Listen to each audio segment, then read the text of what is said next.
Imagine standing in a place where the wind doesn't howl, it screams. Where your breath freezes before it leaves your lips. Where every step could be your last, and no one would find you for months. 56 days. 56 days trapped in a white void that doesn't care if you live or die. This is the story of what happens when Antarctica decides you've stayed too long. When the cold doesn't just touch your skin, it crawls inside your mind. When survival stops being about strength and becomes about something far more fragile. What does it take to stay human when everything around you is trying to erase you? Antarctica is not a place. It's a test. The coldest, driest, most hostile environment on Earth. A frozen desert larger than Europe where temperatures plunge to -90 degrees Celsius. Where the sun vanishes for months and darkness swallows everything. Where your body becomes a stranger to itself. Most people who go there leave within weeks. Some don't leave at all. But in the winter of 1961, 3 men found themselves facing something no training could prepare them for. Not an expedition. Not an adventure. A sentence. 56 days of isolation so complete, so brutal, that survival would demand more than endurance. It would demand pieces of their sanity. This is their story. The Soviet Union's Vostok Station. One of the most remote research outposts ever built, planted deep in the interior of East Antarctica. Over 1,000 kilometers from the nearest human beings. Elevation, 3,400 meters above sea level. Not because of mountains, because of ice. Ice so thick it buries entire mountain ranges. The crew stationed there knew what they signed up for. Or they thought they did. Among them were 3 men tasked with maintaining the station through the Antarctic winter. Scientists. Researchers. Men who believed in preparation, in protocols, in the strength of Soviet engineering and human will. Their names were Leonid, Alexei, and Yuri. They arrived in the brief summer window when planes could still land. They watched the last aircraft disappear into the sky, knowing it wouldn't return for months. Knowing they were now utterly, irrevocably alone. The station was stocked. Fuel, food, equipment. Everything calculated down to the gram. The plan was simple: survive until spring. Conduct research. Wait for rescue. What they didn't calculate was the cold that doesn't just freeze, it hunts. The first 2 weeks felt manageable. Routine kept them sharp.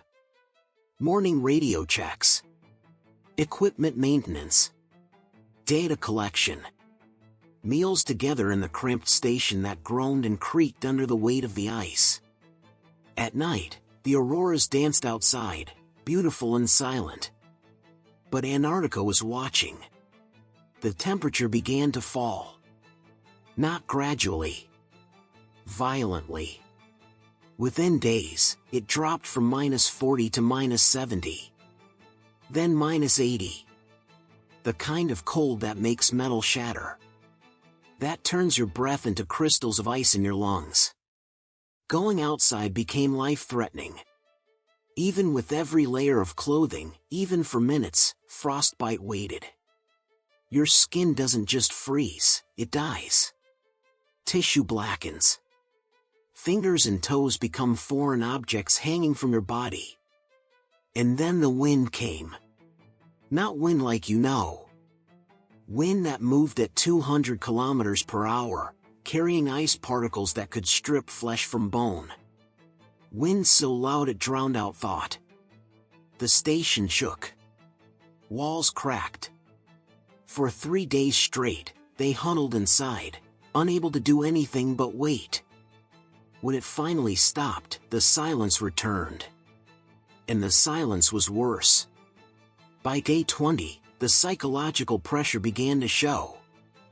The darkness never lifted. The sun had abandoned them completely.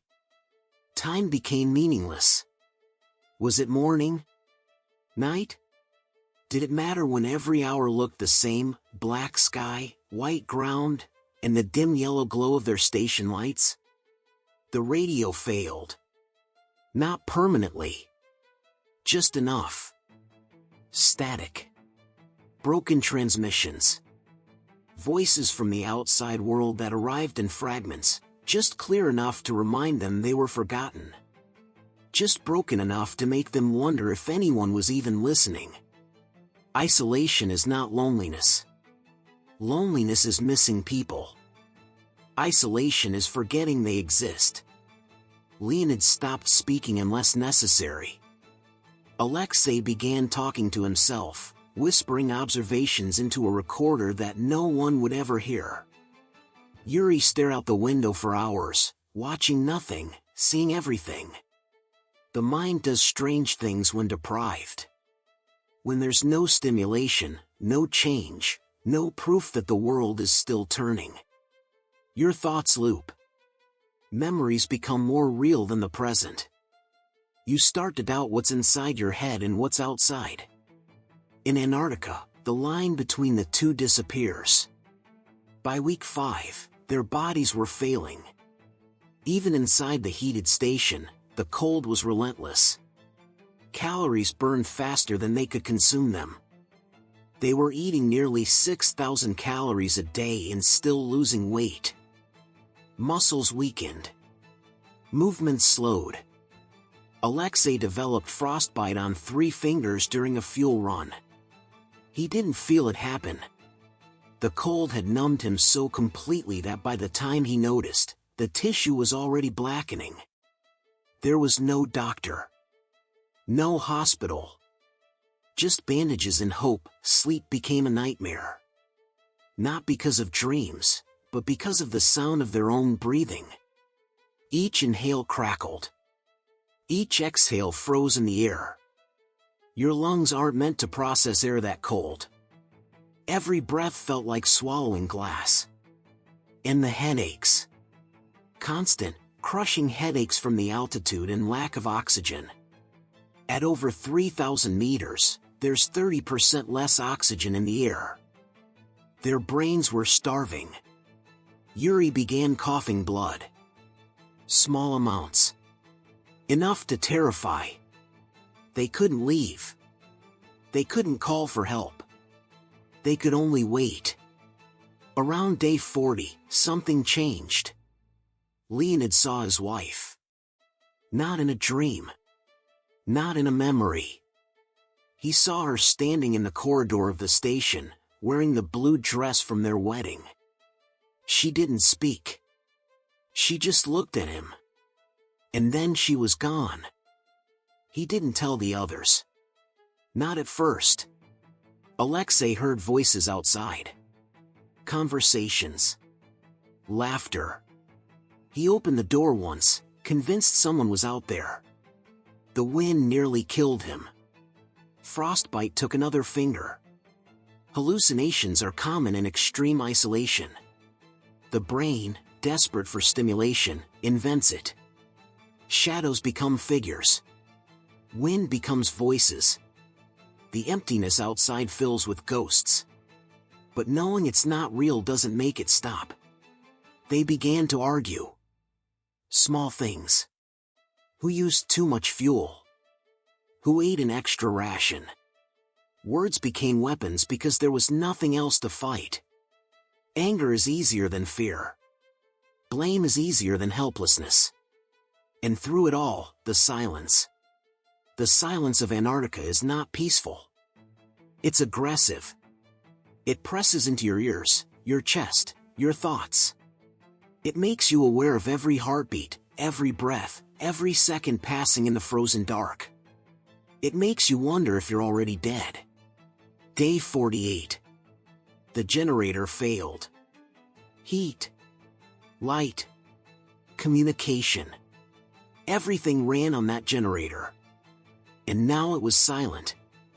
The temperature inside the station began to drop immediately. -10. -20. If they couldn't fix it, they would freeze to death in their beds. They had no choice. They had to go outside. In near total darkness. In -80-degree cold.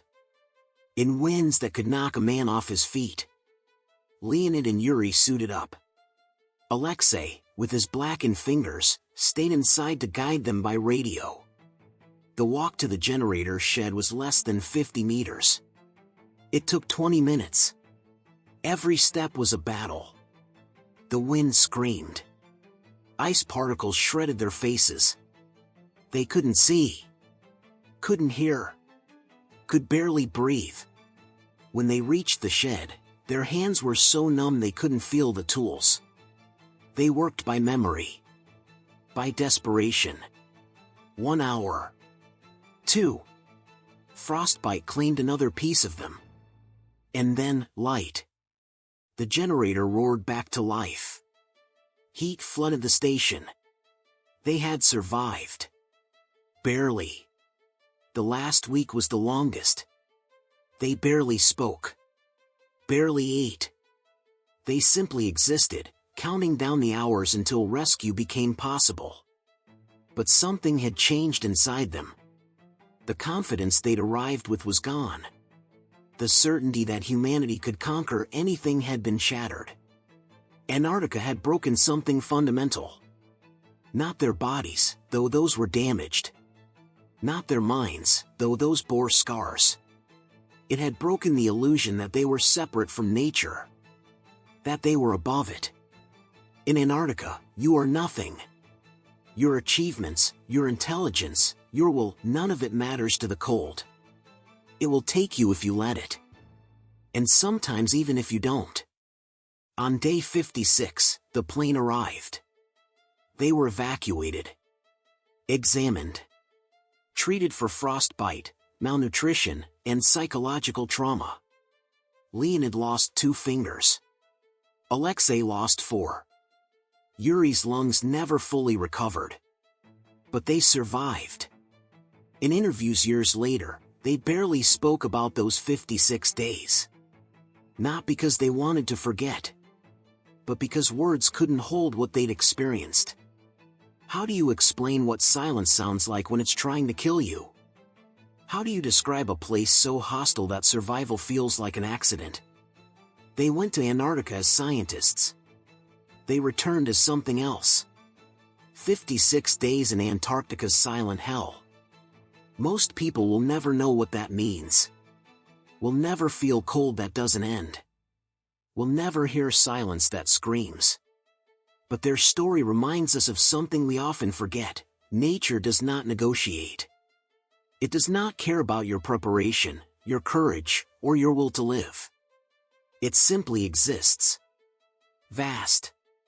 Indifferent. Eternal. And if you survive it, you carry a piece of it with you forever. They survived Antarctica. But part of them never came back.